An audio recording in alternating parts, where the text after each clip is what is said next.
Welcome to our new videos parents. आज जो हमारा टॉपिक है वो वेपन्स ऑफ मास डिस्ट्रक्शन में the missile defence system and the impacts on global strategic environment.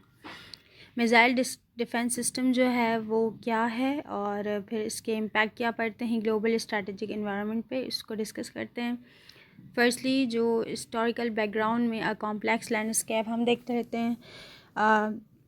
जो historical context में कोल्ड वॉर की ओरिजिन से और फिर पोस्ट कोल्ड वॉर के डेवलपमेंट के बाद ये मिसाइल सिस्टम जो है वो स्टार्टिंग होना शुरू हुआ।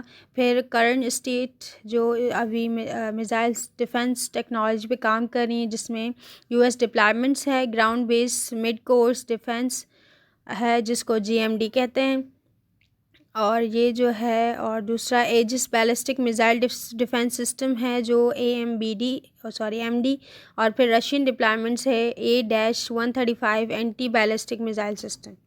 ये कुछ करंट स्टेट्स की डिफेंस टेक्नोलॉजीज़ हैं जिनको मैंने डिस्कस किया अभी। फिर आता है हमारा कि इनसे सेफगार्ड कैसे किया जा सकता है, तो आप ऐसी हेडिंग्स बना के भी एग्ज़ाम में लिखना चाहें तो लिख सकते हैं। ठीक है, इंट्रो स्टार्ट करते हैं। मिसाइल डिफेंस सिस्टम जो है वो एक तो अभी बहुत ज़्यादा इंक्रीज हो रहा है रिसेंट ईयर्स में, और ये एक प्रोलिफरेशन, ये जो ड्राइव हुआ है वो प्रोलिफरेशन से हुआ है, बैलिस्टिक और क्रूज मिसाइल से। ठीक है, इसमें क्या कौन कौन से की प्लेयर्स आते हैं, जिसमें United States, Russia, China, Israel, India and Japan are the among of major players developing and deploying of MDS।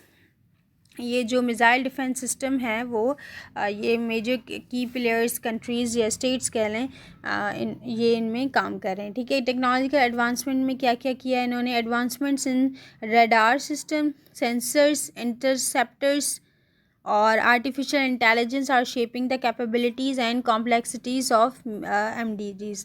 मतलब कि ये इन्होंने रेडार सिस्टम भी लगाया, उन्होंने मतलब हर किसी का अपनी अपनी टेक्नोलॉजी एडवांसमेंट की है, जिसमें radar, sensors, interceptors, artificial intelligence आती हैं। ठीक है, इम्पैक्ट क्या क्या पड़ते हैं स्ट्रैटेजिक इन्वायरमेंट पे?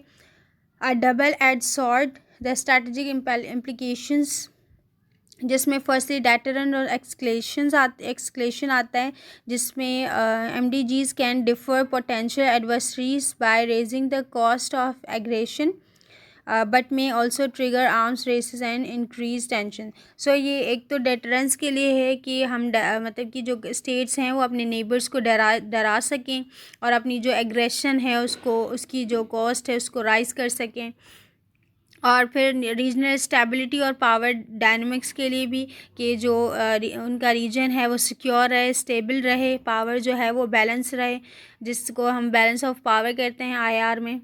और फिर जो इसके जो पावर डायनामिक्स हैं, जैसे कि किसी जो स्टेट्स होते हैं उनको अपना दिखाना होता है कि हम कितने पावरफुल हैं, तो इसको भी स्पेसिफिकली पावर डायनामिक्स के लिए यूज़ किया जाता है। फिर और मतलब कि ग्लोबल स्ट्रैटेजी एनवायरनमेंट में कैसे यूज़ करते हैं, इस मतलब कि आय से आप देखें। Arms control and non proliferation, इसमें कैसे इम्पेक्ट करती है ग्लोबल स्ट्रैटेजिक एनवायरनमेंट पे? Concern exist that MDGs could undermine existing arms control treaties and incentives further missile proliferation। ठीक है, तो ये आर्म्स कंट्रोल और नॉन प्रोलिफरेशन के लिए भी ये स्ट्रैटेजी यूज़ होती है। ठीक है, the road ahead, challenges and opportunities.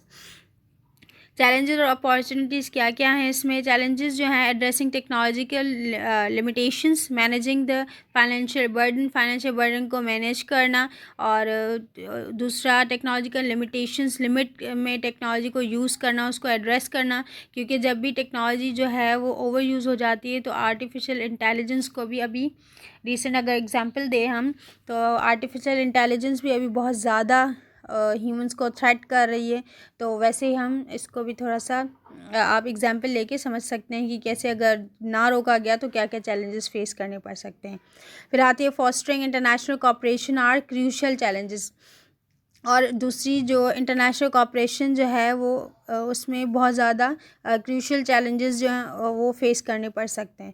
Opportunity इसमें क्या क्या हैं मिसाइल डिफेंस सिस्टम में? Enhancing transparency, building trust through dialogue, और and exploring multilateral approaches can pave the way for a more stable and secure future. Future को secure और ज़्यादा stable करने के लिए ये अपॉर्चुनिटीज़ हैं.